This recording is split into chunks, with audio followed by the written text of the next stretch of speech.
On paper, it was perfect. A big old house on a quiet New Jersey street.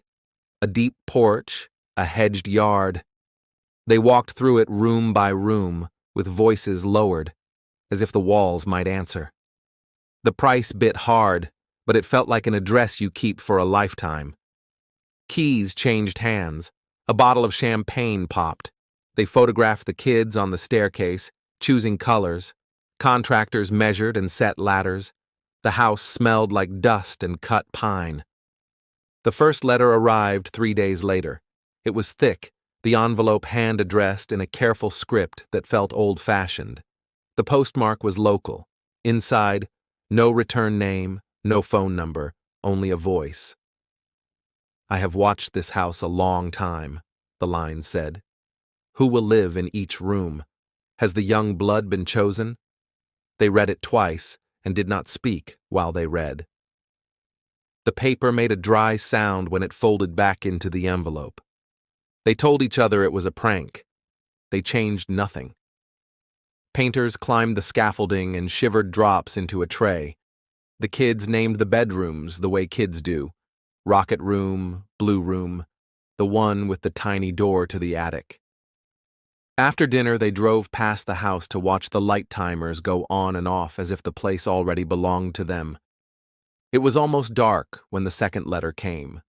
This one used their last name. It described the new truck in the driveway and the way the workers had carried boxes through the side door. It asked about the children with strange familiarity. "Why are you here?" it wanted to know. "I asked the house for new blood, and it brought you. You are changing it. Do you know what lives in its bones?" There were questions about the basement, someone knowing the sound carried differently down there, that the washing machine thumped like a heart you could hear in the floorboards. There was the line about the windows, how they were good for looking and being looked through. Police came and went with professional calm. A detective eyed the envelope under a plastic sleeve and said words like extortion and harassment. They were told to keep notes, to log every truck and footstep, every face that looked toward the house for more than a second. Every neighborhood has patterns: dog walkers, joggers, the hedge trimmer. Now each pattern looked like a mask. The third letter waited after midnight, as if the mailbox had learned how to whisper. It mentioned the children by age and a family nickname. The house missed the sound of feet on the stairs, it said. "Who am I? I am the one who asked for you. I am the one the house told its secrets to." It spoke of a father and a grandfather who had watched before, as if the duty was inherited like a deed. The letter asked whether the children knew to stay away from the basement when they were alone. It signed off without a name, only a title that made no promise of ending: The Watcher. They slept in another place that week. Bodies move easily, homes do not. The contractors finished the banister and sanded a door. Neighbors came by with cookies, with stories of who had lived there before, with eyes that landed and slid away. Someone mentioned a rumor about a person who disliked changes to the old houses on the street. Someone else said the mailboxes had been pried open one summer, nobody caught. They tried cameras. They tried porch lights that snapped on at the slightest movement.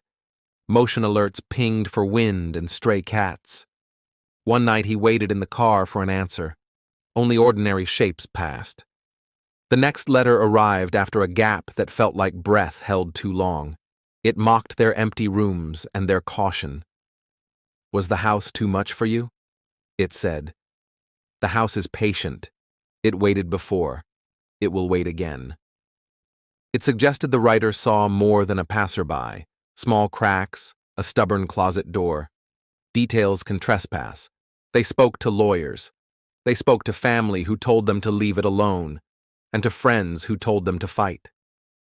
Sleep fell apart. He rechecked locks. She pictured letters sitting in the dark box.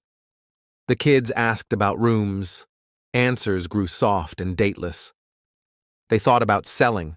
The market had shifted. The sign on the lawn felt like a confession. People toured and left. Offers failed. The house stood in its quiet size and did not help. A letter again, shorter this time, impatient. I see that you bring others here. I do not like some of them. It named a couple who had visited. It described the way the woman hesitated on the landing and how the man counted windows. It asked about the children's sleep and the new walls. It did not threaten. It reminded. Sometimes reminders are heavier than warnings.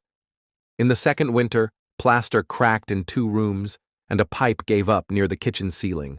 He went with a shop vac and towels, and thought of all the other lives the house had held. When he left, new mail waited under the lid. Tell me who lives here, the letter said. Tell me who will feed the house when you will not. They put new locks on doors they didn't open. They learned the names of the night shift cops and the morning shift mail carrier. Their conversations at dinner grew short and careful, so the children would not hear what they could not help but hear. On Sundays, they drove the long way around the block rather than past the porch. They told the kids the house needed more work. The oldest drew the staircase from memory. The drawing had no mailbox. One afternoon she stood at the curb.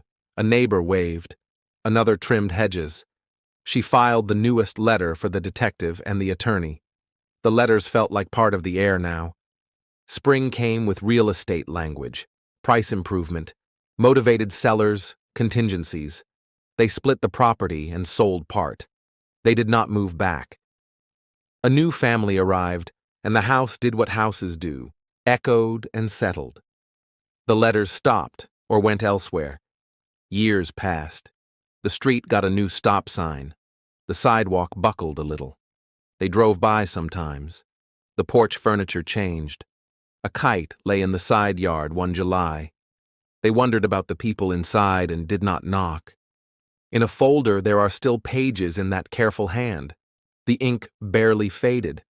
The handwriting proves little. A town full of neighbors could have written. Any window could have watched. The house has belonged to many, and a voice says it belongs to itself. If you are waiting for the name, it isn't here. A family bought a home. Letters came. Fear moved in and would not leave. They learned to live between a place and the idea of it, and then they learned to live elsewhere. If you pass that street, you will see a porch and a hedge and a mailbox. It will not tell you who is watching. They met the detective in a small office. He said the lab could tell paper and ink, not the hand. Check the neighbors, he said, but be careful what you accuse people of in a town where you might see them tomorrow. They made a list anyway. The woman who watered at dusk, the man with the leaf blower, the teenager who cut across lawns. One rain-heavy night they drove over to meet a plumber. The appointment fell through. The rain did not. He taped the mail slot so water would not push in, the brass lid clicking against his knuckles. He kept his hand there a moment and listened for movement inside, knowing it was empty and half sure it was not. In the car, she watched the wipers and remembered a line about storms. The house liked to be noisy when it rained. On a Saturday, they held a yard sale at the rental. Boxes of children's books, a stack of lamps, a mirror that had hung at the top of the stairs for one afternoon. A neighbor bought it. The mirror caught the sky and their faces, then it was gone. Months later, an envelope came without a stamp, left by hand. It was brief. Some houses belong to watchers. Some watchers belong to houses. They took it to the detective and asked nothing more. They drove past once. Bicycles on the lawn. A light in the kitchen. They did not stop. Thank you for listening to The Lantern's Tale. Subscribe for more true stories, if you dare.